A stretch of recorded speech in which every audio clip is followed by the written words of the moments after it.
मेरा नौकर 19 साल का था। उसकी नज़र हमेशा मेरे ऊपर ही होती थी। जब मैं उसकी आंखों को देखती तो उसकी आंखों में एक अजीब सी प्यास थी जिसे मैं बखूबी समझ रही थी। क्योंकि मैं भी जवान और खूबसूरत थी, मैं हमेशा से फैशन की दुनिया में रहना चाहती थी। मैं भी चाहती थी कि मुझे वह हर खुशी मिले जो बड़े घर की लड़कियों को मिलते हैं। एक दिन मेरा नौकर मेरे कमरे में आ गया और कहने लगा, मालकिन, मुझे आपसे वो सब करना है क्योंकि मैं जब आपको देखता हूँ तब मैं अपने आप पे काबू नहीं रख पा रहा हूँ। इसके बदले मैं आपको पैसे दूंगा जिससे आप अपनी ख्वाहिश को पूरा कर सकती है। मैं भी अपनी ख्वाहिश को पूरा करना चाहती थी, इसलिए मैंने हाँ कर दिया। फिर उसने लगातार मेरा नाम रश्मि है और मैं दिखने में बहुत ही खूबसूरत थी। मेरे शरीर की बनावट बहुत ही कमाल की थी, जिससे बहुत ही ज़्यादा सुंदर दिखती थी। अच्छी कड़कती और गोरी त्वचा की औरत हमेशा मर्दों की फितरत रही है। बस यही हाल मेरे मोहल्ले वाले लड़कों को भी मुझे देखकर होता था। मैं एक मिडिल क्लास फैमिली से ताल्लुक़ रखती हूँ। मैं बचपन से ही फैशन में रहना चाहती थी, लेकिन मेरे माँ बाप मेरी ज़रूरत को पूरी नहीं कर पाते थे क्योंकि मैं एक मिडिल क्लास घर से थी और मैं जिस चीज़ को पसंद करती थी वह मैं नहीं खरीद पाती थी। मैं जब अपने आसपास लड़कियों को चमक धमक में देखती थी तो मुझे लगता था कि काश मुझे भी इस तरह रहने को मिलता, लेकिन मेरा नसीब ऐसा नहीं था। हमारे घर में 2 बहन और एक भाई था, जिसमें सबसे बड़ी मैं थी और सभी बहनों का छोटा एक भाई था। मेरे पापा का एक छोटा सा बिजनेस था। वो अपनी दुकान पर ही ज़्यादातर रहते थे और रात को ही घर पर वापस आते थे। मैं हर दिन यही सपना देखती थी कि मेरी शादी एक बहुत ही अमीर लड़के से हो, जिससे मैं अपने सारे सपने को पूरा करूंगी। मैं सारी जिंदगी ऐसे आराम करूंगी जो मुझे मेरे माँ बाप से नहीं मिल पाए थे। ऐसी चमक धमक ने मेरी कदमों को बदलने भी लगे थे क्योंकि मैं आसपास के लड़कों को इस बारे में जानकारी हो चुकी थी और मैं इस तरह से ख्वाब हर दिन देखती थी। वैसे मुझे पढ़ाई में ज़्यादा दिलचस्पी नहीं थी, इसलिए मैं इंटर की पढ़ाई करके ही छोड़ दी थी। मैं घर में रहकर घर का काम और कभी कभी माँ के साथ अपने घर के पीछे वाली खेत का भी काम कर लिया करती थी, लेकिन खेत का काम करना मुझे ज़्यादा पसंद नहीं था। फिर घर में बैठे बैठे क्या करती, यूं ही बोर हो जाती थी। एक दिन किसी काम से बाजार गई हुई थी, तभी वापस आते वक्त मुझे अपने ही इलाके का एक लड़का रास्ते में मिल गया और कहने लगा, ये ड्रेस मैं तुम्हारे लिए लेकर आया हूँ। अगर मेरी बात मानो तो मैं तुम्हारे लिए हर चीज़ ला कर दूंगा। तुम हमेशा से चाहती हो। मुझे बड़ी ही हैरानी हो रही थी। मैं सोचने लगी, आखिर इस लड़के को मेरे सपने के बारे में ये सब कैसे पता। वह लड़का कहने लगा, देखो तुम ज़्यादा सोचो नहीं, मैं इससे भी महंगे महंगे कपड़े ला कर दूंगा। मुझे उसकी बात सुनकर बड़ी ही हैरानी हुई थी। उसकी इस तरह की बातों से मैं ये सोचने लगी थी, क्या वह लड़का मेरा सपना पूरा कर सकता है? क्या मुझे दुनिया के वह तमाम खुशियाँ दे सकता है जिसकी मैं बार बार कल्पना ही करती रहती हूँ। फिर उस लड़के ने मेरा हाथ पकड़ लिया और कहने लगा, मैं तुम्हारे जवाब का इंतज़ार कर रहा हूँ। उस वक्त वो इतने करीब आ गया था कि मुझे बहुत ही अजीब सा लग रहा था। मैं भी जवान थी और इसकी भावनाओं को समझ सकती थी कि वह मुझसे क्या चाहता है। उसकी नज़र मेरे ऊपर ही थी और मेरे मन भी उस चमक धमक की दुनिया से उड़ने लगा था। मैं भी उस ख्वाब में देखने लगी थी। तभी मुझे अपने ऊपर झटका सा महसूस हुआ, जिससे मेरी कल्पना की दुनिया भंग कर दिया और मैं वापस अपनी दुनिया में लौट आई। फिर मैंने देखा, उस लड़के का हाथ मेरे हाथ को पकड़ा हुआ था। उसे झट से अपने हाथ पीछा कर लिया और मुस्कुराते हुए उस वक्त वहाँ से अपने घर चली आई। लेकिन आते आते उससे अगले दिन मिलने को कह आई और घर आने के बाद इस लड़के के बारे में सोच रही थी। मैंने तो उसे अगले दिन मिलने को कह दिया था, लेकिन उस वक्त मैं बहुत ही घबराई हुई थी। मुझे इस बात से डर था, कहीं ये बात मेरे घर वालों को पता चल गई तो मेरे लिए बहुत ही मुसीबत हो जाएगी। और अगले ही दिन जब सुबह हुई तभी मैंने उससे मिलने के लिए मौका ढूंढने लगी और बाजार जाने के बहाने से उससे मिलने चली गई। पर रास्ते में ही ना जाने कैसे मेरे पापा को जानने वाले ने मुझे देख लिया था और फिर ना जाने ये सब बात मेरे पापा को कैसे पता चल गई। मैं उस वक्त उम्र के ऐसे पड़ाव पे थी जहाँ से अच्छा और गलत दोनों रास्ते तय होते थे। लेकिन ये बात मेरे पापा को महसूस हो गया था कि मैं गलत रास्ते पे चलने लगी हूँ। उस दिन मेरे ऊपर घर वालों ने गुस्सा दिखाया था और हर वक्त मेरे साथ कोई ना कोई जरूर मौजूद रहने लगा था। मैं भी समझ चुकी थी, मेरे इस मन को घर वाले समझ चुके हैं, इसलिए मैं अब चुपचाप घर में ही रहने लगी थी, क्योंकि मैं अपने माँ बाप के खिलाफ कभी भी नहीं जा सकती थी। उस वक्त मेरे लिए मेरे माँ बाप ही सब कुछ थे। अगर मैं कोई ऐसी गलत कदम उठा लेती तो इसका अंजाम क्या होता। उस दिन के बाद से मेरे पापा ने मेरे लिए रिश्ता ढूंढना शुरू कर दिए थे और फिर कुछ दिनों के बाद मेरी शादी एक ऐसे लड़के से तय कर दी गई जिस लड़के का नाम रवि था और वह दूसरे शहर में रहकर ऑफिस में नौकरी कर रहा था। वह दिखने में ठीक ठाक था, लेकिन वह शहर में किराए के घर लेकर रहता था। उसका अपना घर मेरे पास वाले गांव में ही था, जहां उसके माँ बाप एक छोटा सा भाई रहता था। और मेरे व्यवहार को देखते हुए मेरे पापा ने जल्दी ही उस लड़के से शादी करवा दी और मैं रवि की दुल्हन बनकर उसके घर आ गई। जब मैं ससुराल आई तो मुझे देखने वाले सभी लोग तारीफ कर रहे थे, क्योंकि शादी के बाद मैं और भी ज्यादा सुंदर दिखने लगी थी। धीरे धीरे वक्त गुजर गया और हमारी शादी के 10 दिन गुजर गए। फिर मेरे पति ने मुझे छोड़कर वापस काम के लिए शहर जाने लगे, तो मैंने कहा कि मुझे भी वहां लेकर चलो। वह मेरी इस बात पर अपने माँ बाप से बात किए, वह भी मान गए और फिर अगले ही दिन मैं भी अपने पति के साथ शहर आ गई। शहर में मेरे पति का खुद का घर नहीं था, पर रहने के लिए कोई भी परेशानी नहीं थी। धीरे धीरे वहां के माहौल में मैं भी ढलने लगी थी और मेरे पति रोज सुबह 8 बजे ही अपने काम पे चले जाते थे और फिर मैं घर में अकेली ही होती थी। कहते हैं ना, जब कोई काम ना हो तो दिमाग में उल्टा सीधा ख्याल आता ही रहता है। मेरे साथ भी कुछ ऐसा ही हुआ था। मैं फिर से इस ख्याल में जाने लग गई और आए दिन अपने पति से नए नए कपड़े और अच्छे अच्छे खाने की मांग करने लगी। मैं अब वह सारी खुशियां अपने पति से पूरा करना चाहती थी जो मेरे माँ बाप ने मेरे लिए नहीं कर पाए थे। लेकिन वहां पर भी वही हो रहा था। जब मैं अपने पति रवि से कुछ भी लाने को बोलती तो वह हमेशा से कुछ न कुछ बहाना बनाकर उसे टाल देते थे। इसी तरह शहर में आए मुझे पूरे 1 महीने हो चुके थे।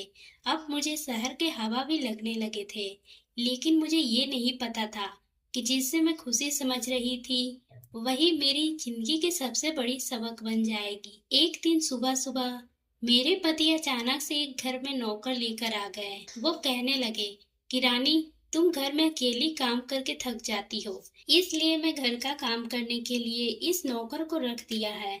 अब ये घर के सारे काम करेगा और बाकी तुम्हें जो भी जरूरत हो उसे पूरा करवा लेना। अपने पति के मुंह से ये बात सुनकर मैं बिल्कुल हैरान हुई थी। आखिर मैं पूरा क्या करवा लूंगी। वह लड़का 19 साल का था और दिखने में बहुत ही सुंदर था।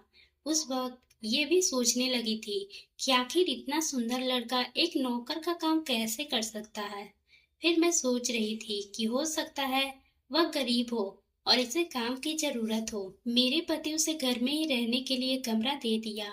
फिर उसे कह दिया था वह वक्त पर सारा घर का काम कर दिया करे। फिर अपने वक्त पर मेरे पति रवि अपने काम के लिए चले गए।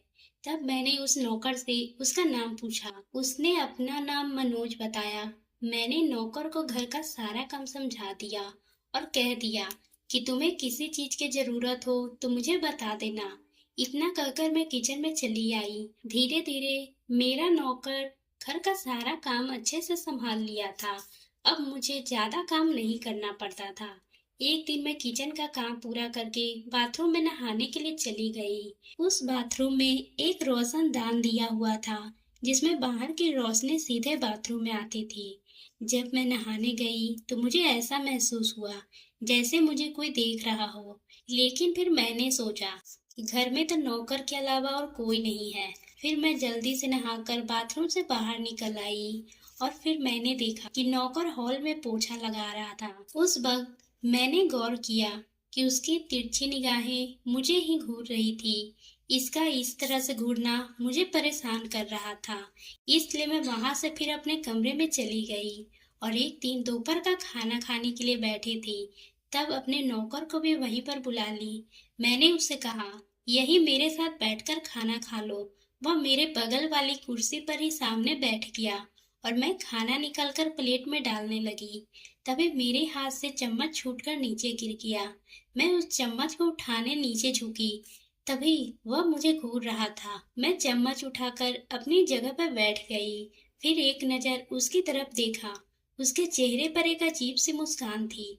मैं कुछ बोलूं उससे पहले ही नौकर कहने लगा, मालकिन आप बहुत ही खूबसूरत है।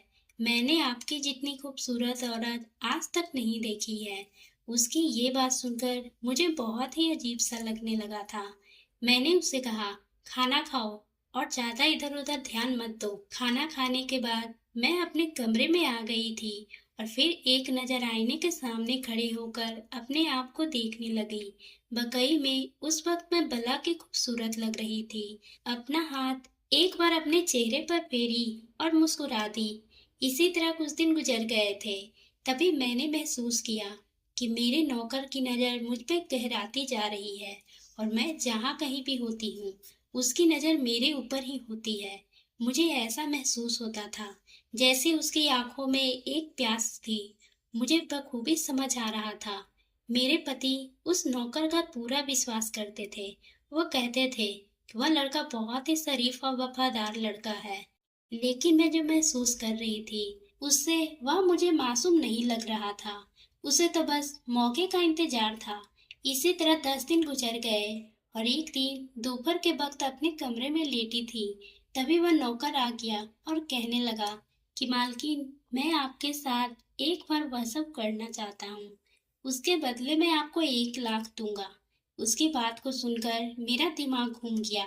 मैंने उसे कहा कि तुम्हारी हिम्मत कैसे हुई मुझे ऐसी बात कहने की। वो कहने लगा कि मालकिन, मुझे पता है कि आप जो चाहती है वह आपके पति से नहीं मिल पा रहा है। यदि आप मुझे मौका दे तो मैं आपको भी और बहुत सारे पैसे दूंगा, जिससे आप अपने बहुत सारे कपड़े और खाने भी ले सकती है। मालकिन, आपका भी तो यही सपना है। आप भी तो फैशन में रहना ही चाहती है। अब मेरे दिए हुए पैसे से आप अपना सपना पूरा कर सकती है। नौकर की ये बात सुनकर मैं एकदम से घबरा गई और सोचने लगी कि मेरे इस सपने के बारे में इसे कैसे पता, जबकि मैंने कभी इन सब बात का जिक्र भी नहीं किया था। मैंने गुस्से से उससे पूछा कि तुम्हारे पास इतने पैसे कहाँ से आए? कहीं तुमने चोरी तो नहीं की? तभी वह कहने लगा कि नहीं मालकिन, मेरे गांव में बहुत छोटा सा जमीन था जिसे मैं बेच दिया हूँ। अब मेरे पास बहुत सारे पैसे हैं। आप सिर्फ हाँ करो, मैं आपके सारे सपने पूरे कर दूंगा। आप जितना चाहोगी मैं आपके लिए कपड़े एवं गहना खरीद सकती हूँ। उसकी बात सुनकर मैं सोचने पर मजबूर हो गई। वह सोचने लगी कि जिस तरह मेरे मन में मेरी ख्वाहिश को पूरा नहीं कर पाया, इस तरह मेरे पति भी मेरी ख्वाहिश को पूरा नहीं करेंगे। एक बार फिर से मैं अपने ख्वाहिश की दुनिया में उड़ने लगी थी। मैं फिर से बड़े बड़े सपने देखने लगी थी। फिर मैंने उसे कहा कि मुझे थोड़ा इस बारे में सोचने का वक्त चाहिए। मैं तुम्हें सोचकर बताऊंगी। तुम अभी यहाँ से जाओ। और वह वहां से चला गया। लेकिन मेरे मन में एक सवाल छोड़ गया। कुछ देर तक मैं उसके बारे में सोचती रही। इसी दौरान मेरी कब आंख लग गई मुझे पता ही नहीं चला।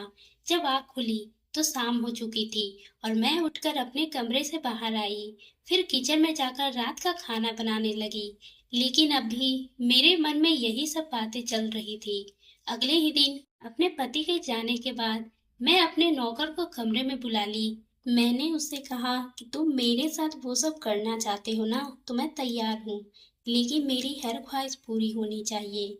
नौकर कहने लगा, मालकिन आप फिक्र ना करें।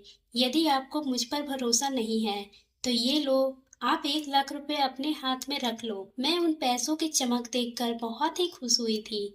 मैंने कहा, देखो यह बात हमारे और तुम्हारे बीच में ही रहनी चाहिए। वो कहने लगा, इस बात का पता किसी को नहीं चलेगा, आप फिक्र ना करें। फिर नौकर ने दरवाजे को बंद कर दिया और थोड़ी ही देर के बाद तभी दरवाजे पे किसी ने दस्तक दी। मैं देखकर घबरा गई। मेरे हाथ पैर कांपने लगे। मैं सोचने लगी इस वक्त कौन हो सकता है? मैं अपने कपड़े ठीक करके दरवाजा खोलने लगी। तभी मैंने देखा कि दरवाजे पर मेरे पति रवि खड़े थे। उस वक्त मैं उन्हें देखकर बुरी तरह से कांप रही थी। उन्होंने मुझे नौकर के साथ बंद कमरे में देख लिया।